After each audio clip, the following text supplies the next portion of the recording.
Hello everyone, welcome to the corner tonight.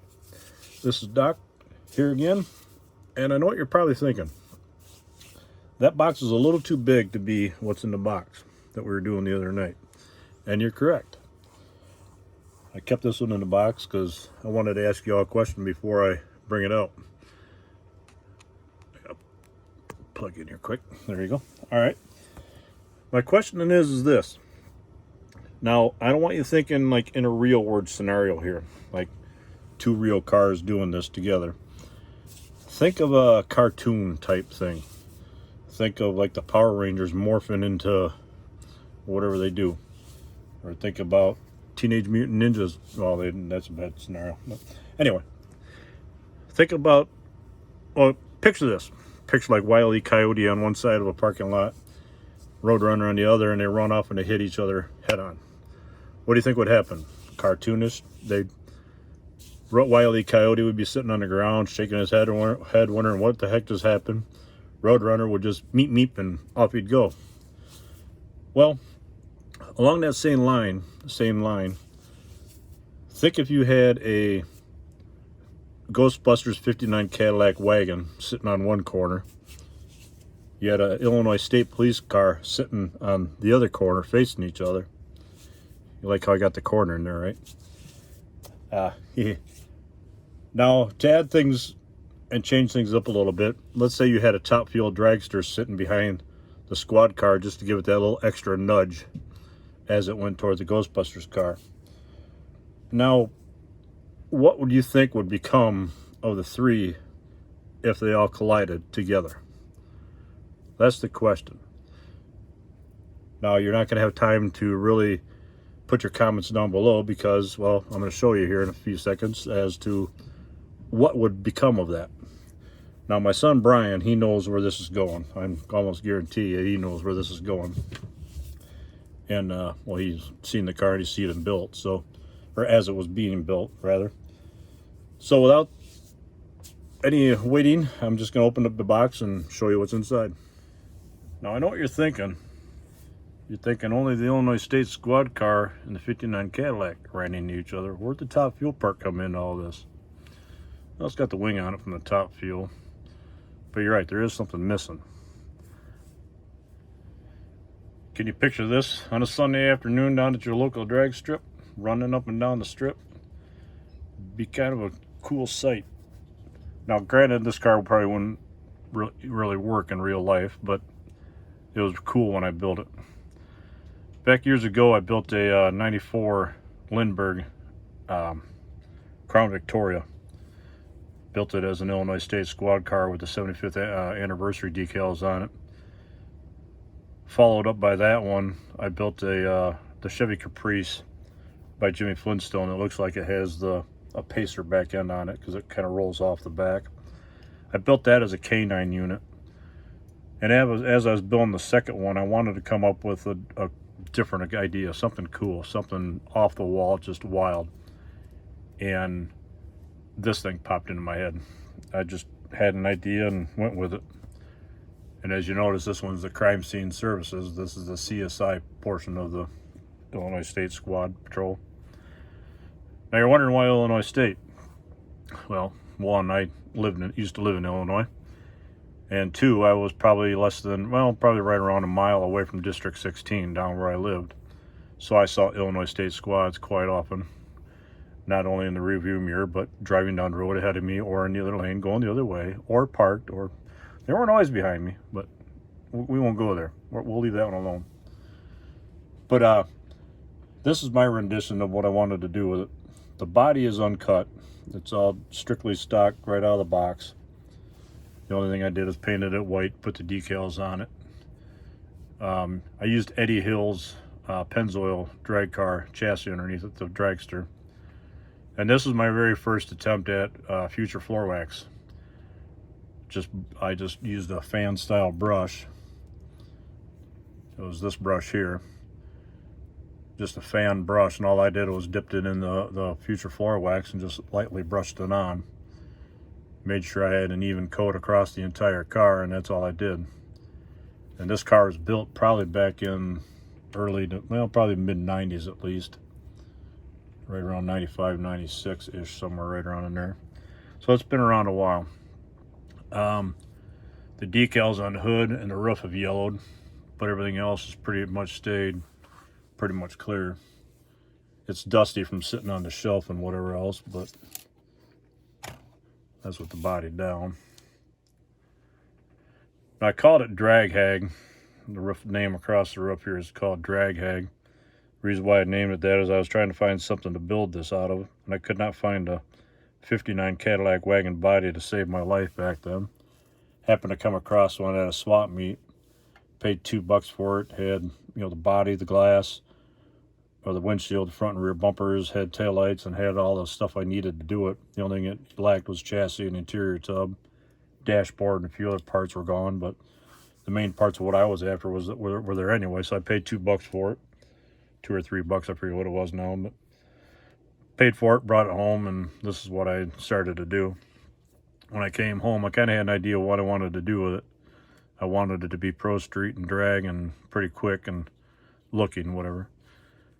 But at the time, I didn't know I was going to be putting it on top of a top fuel rail until I got it home. That's when I came up with the idea of putting it on the rail. When I was looking out in the garage, or the model room when I had it down in Illinois there, I had two Eddie Hill Pennzoil cars, sitting there. One I was building, one that was just a kit just to have the chassis for. In case that need for using the chassis ever came along, well, it did. And this was it. But I used the LAPD Camaro from Revell. The rescue lights on top. Like I say, the wing, chassis, everything is off the Eddie Hill Pennzoil car. Parachutes out back. If I can turn it here, there we go. Parachutes out back are off the Eddie Hill car.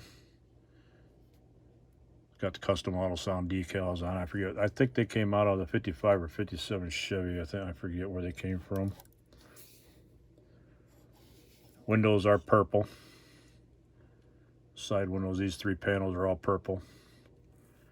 Purple being my favorite color, that's why I threw them in there. It does have the back window in it, but these two windows, the quarter windows in the back, are left empty. I figured that way it allowed airflow to go through the car, let smoke out, let heat out, etc. I know on the funny cars they have the tail lights to where the tail lights pop out to let the uneven air, the unbalanced air underneath the car exit the car. That's kind of what I went along with that. But there's the hood decal, Drag Hag on the roof. But you can see the shine on it even after all these years. It's got a pretty good shine on it. I know it's, paint's a little yellow too over time, but it's still got a pretty healthy shine to it. Even though the decals are all yellowed around the edges, whatever. And then that's the frame. I shortened the frame up quite a bit compared to what it was. Cut the nose off. Okay, I'm back. Dropping everything here. But I shortened the nose up quite a bit and just cut everything and moved everything back. Not sure what I used for front axle. I don't know if that's out of the... I don't think that's out of the drag kit. Matter of fact, I know it's not. I forget where that ever came from. I forget what kit that came out of. Now, granted, this was built back in the 90s, so it's kind of crude. I don't think I'd run a rack and pinion unit up over top, let alone on a dragster, let alone hanging the fuel cell off the side of the driver's cockpit like I did. My initial idea was putting the fuel tank back here above the rear axle, but then I got to thinking, well, if that, if the engine would blow in real life, all that fire would come back and hit the fuel cell. Well, you'd have a heck of a mess. So that's why I decided to put it where I did. But other than that, everything back, the back half of the car, other than chopping the front end up, bringing everything back and adding the front axle and the rack and pinion, everything else is pretty much right out of the box. Missing a crank vent tube here. I think that's in the box. But for the most part, it stood the test of time pretty good. Being built, I mean, like I say, back in the mid-90s or late 90s, whenever it was.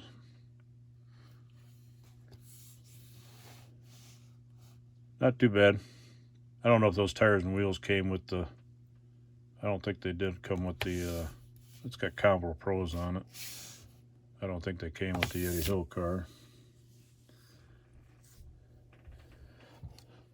But that's my 59 Cadillac drag car, dubbed Drag Hag. One of these days I'll bring out the 94 Crown Vic and the K9, the Caprice. Bring those out and show them too. But I actually ended up taking the Crown Vic over to District 16, showing some of the officers that were on duty over there. They got quite a kick out of it.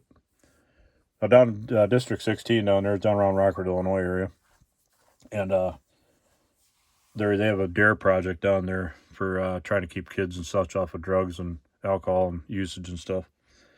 They have a pretty cool program down there that when they go around and they make like a drug bust into somebody's home, they confiscate vehicles and such. And if the vehicles are usable, they'll turn around and use them as unmarked squad cars.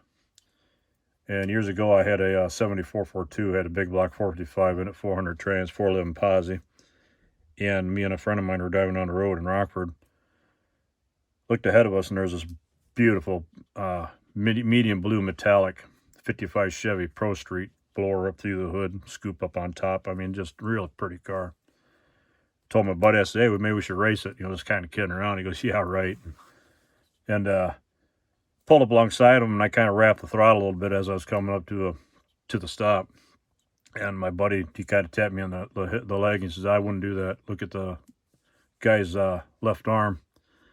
And I looked over, and on his shoulder, his sleeve, you can see a county sheriff. I'm like, yeah, we won't be messing with him. And he, as we pulled up, came to a stop, he just kind of glanced over at us and kind of gave us a grin, and I kind of waved at him. I kind of motioned, said, you want to go? And he goes, yeah, right. He said, I'd probably win. I'm like, yeah, you're probably right. Well, as the light turned green, we went, and he pulled into a gas station. So I turned around, came back, and pulled in alongside of him and got out and started talking to him about it. And come to find out, that was one of the D.A.R.E cars that was confiscated in one of the raids that they had down there. And they ended up using it as a squad car. It had a full cage in it, and they even went and put the plexiglass divider in between the back seat and the front seat. They made it a full-on true squad car. It had all the strobe lights in it, sirens and everything. Everything was concealed where you couldn't see it. But once you threw the lights, you could see where they were once you actually see them light up. And they also had a few different Mustangs doing that. One day I was driving down the road. This is years later after that. I had a 87 S15 pickup truck. I dropped it 5.5 inches. Had a 355 small block up front. It was a pretty potent little truck. I was tooling down the highway coming home one day after work and come up on this Mustang, and I was just getting ready to flip my left turn signal on, go in the other lane, go around him. And just as I was getting ready to, I looked back in my outside mirror, and there was this little black car come flying up behind me. I'm like, all right, I'll just let him go. Not going to mess around with it. And no sooner did the car get past me, I flipped my left turn signal on, started going in the other lane. I didn't get to halfway across the highway. And all of a sudden, I saw red and blue lights start flashing. I'm like, what in the world? Looked up ahead of me. Here's this 95 Ford Mustang 5.0 that was pretty healthily built. All of a sudden, lights started flashing and exhaust kicked in, and he took off after him and pulled him over. And I went by, and sure enough, it was one of the D.A.R.E cars. The officer got out and went up to the guy's car or whatever. But it's a pretty cool project. I mean, pretty cool to have that program down there and do what they do to kind of help kids out and keep the riffraff off the streets, so to speak. But with this, I also want to say thank you. I don't know if there's any police officers, EMTs, paramedics, doctors, etc. I don't know if there's any of you out there watching these videos or not. If there are, I just want to say thank you to all of you. Thank you for keeping everyone safe. Thanks for doing what you do day in and day out, sacrificing your life to keep us all safe and happy. Like I say, thanks to all of you, and thanks to all of my subscribers for watching. If you haven't done so already, please click the like button. Let me know if I'm doing a good job with this stuff or not. I know everybody's been leaving comments. I appreciate comments. Lets me know what I'm doing right, doing wrong, etc., etc. It does help. So, but with that in mind, I appreciate everybody. We'll talk at you later, and thanks for doing what you're all doing. Thank you. Have a good night.